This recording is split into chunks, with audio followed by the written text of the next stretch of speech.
हरियाणा के भिवानी जिले की 19 साल की लेडी टीचर मनीषा की मौत अभी भी एक राज बनी हुई है। प्रदेश सरकार केस की जांच सीबीआई के हवाले करने का फैसला कर चुकी है।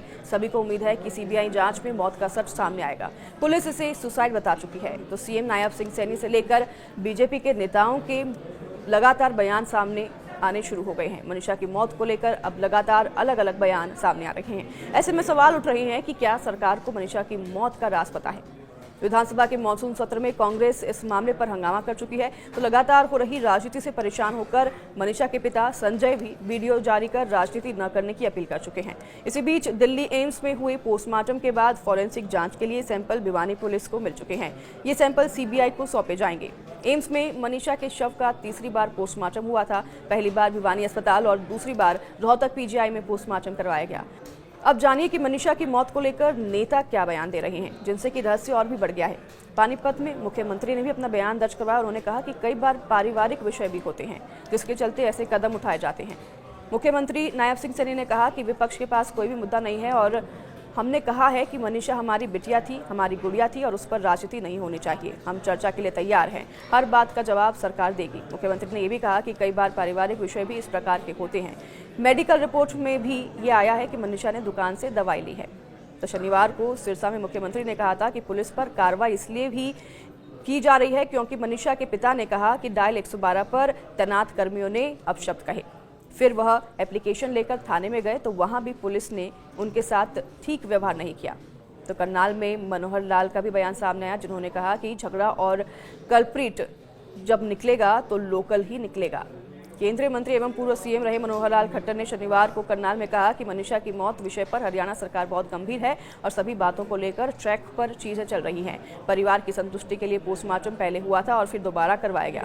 सरकार तीसरी बार एम्स में पोस्टमार्टम के लिए तैयार हो गई। जहां तक जांच का विषय है, हरियाणा पुलिस अच्छे से जांच कर रही है और कुछ सबूत खोजे हैं। फिर भी परिवार के लोगों ने कहा कि हमें सीबीआई से जांच करवानी है, हमें किसी प्रकार की आपत्ति नहीं। सोनीपत में बड़ौली ने कहा कि जो दोषी है वो पकड़े जाएंगे और सजा भी मिलेगी। तो बता दें आपको कि 6 दिन पहले मीडिया से बातचीत करते हुए बीजेपी प्रदेशाध्यक्ष मोहनलाल बड़ौली ने कहा कि मनीषा की मौत बहुत ही दुखद है। जांच अच्छे से चल रही है। पुलिस प्रशासन ने परिवार को भी जानकारी दी है और मनीषा का परिवार भी संतुष्ट है। कुछ यूट्यूबर्स के द्वारा भी गलत प्रचार किया गया, ये भी उन्होंने कहा। जो कि दोषी है वो पकड़े भी जाएंगे और सजा भी मिलेगी। तो बीजेपी के शासनकाल में कोई भी अपराधी बच नहीं पाएगा। और इससे पहले भी बड़ौली ने इस मामले में कहा था कि 1-2 आरोपी पकड़े भी गए हैं और उचाना में बेदी ने भी बयान दर्ज करवाया। उन्होंने कहा कि दूध का दूध पानी का पानी हो गया है। सैनी सरकार में कैबिनेट मंत्री कृष्ण बेदी ने कहा कि मनीषा मौत मामले में दूध का दूध पानी का पानी हो चुका है और अब तो मनीषा के पिता ने भी हाथ जोड़कर कह दिया है कि मुझे माफ कर दो, मेरी बेटी की लाश पर राजनीति ना करें।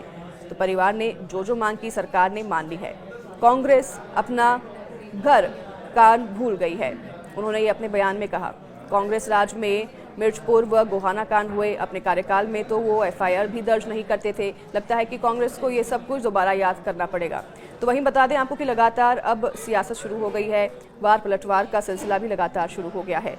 बीजेपी का जहां पर तक लगातार कहना है कि जांच चल रही है और इस पर कार्रवाई आगे बढ़ रही है, तो वहीं दूसरी ओर कांग्रेस की तरफ से भी अब पलटवार किया जा रहा है। लगातार निशानदेही पर बीजेपी की सरकार बनी हुई है।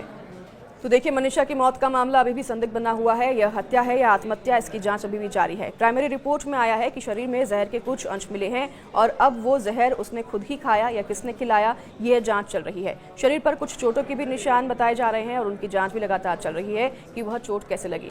तीनों पोस्टमार्टम रिपोर्ट्स का मिलना जो है अब इस बात पर और भी संशय बना रहा है। अब तीनों रिपोर्ट्स का मिलान करके जांच सीबीआई को सौंप दी गई है। अगर बीजेपी प्रदेशाध्यक्ष ने आरोपियों की गिरफ्तारी की बात कही है तो उनकी भी बात पर भरोसा करना चाहिए।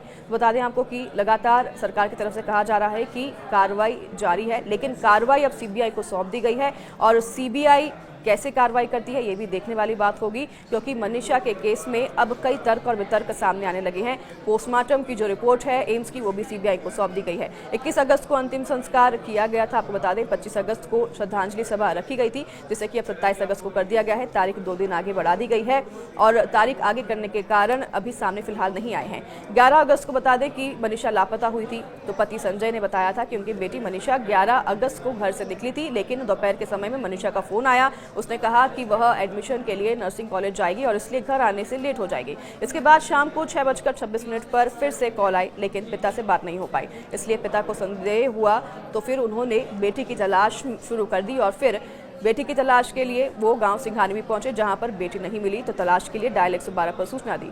पुलिस मौके पर पहुंची। संजय ने आरोप लगाया कि पुलिस वालों ने उनके साथ अभद्रता की। 13 अगस्त को फिर बता दें कि लाश मिली, जिससे कि सनसनी फैल गई। हत्या का केस दर्ज हुआ और फिर पिता संजय 12 अगस्त को लोहारू थाने में शिकायत देने गए तो वहां भी पुलिस ने बेटी को लेकर गलत शब्दों का प्रयोग किया।